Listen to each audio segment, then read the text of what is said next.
અયુગ્મ સંખ્યાનો ગુણાકાર સેકન્ડોમાં.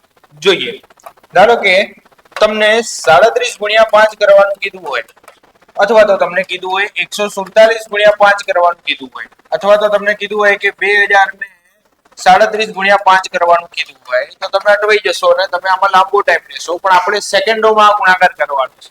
કઈ રીતે કરીશું જોઈએ. તો ભાઈ આમાંથી એક ઓછું કરી નાખો. એક ઓછું કરો એટલે 36 થશે. 36 ના અડધા કરો. 36 ના અડધા કેટલા થાય? તો 18 અને પાછળ 5 લગાવી દેવાનું. બરાબર. અયુગ્મમાં શું કરીશું? તો અડધા કરીશું, પાછળ 5. સેમ એ રીતે અહીંયા કેટલા થશે? 146. તો 146 છે તો અહીંયા કેટલા? 73 થઈ જશે. 146 ના અડધા ને પાછળ 5.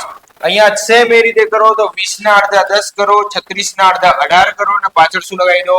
5. સેકન્ડોમાં ગણતરી. સેકન્ડોમાં ગણતરી. સેમ એ રીતે તમારે કરવાનું છે.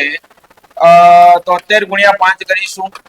તમારે કરવાનું છે 173 ગુણ્યા 5 કરવાનું છે. આ બંનેના જવાબ તમારે કમેન્ટ સેક્શનમાં લખવાના છે.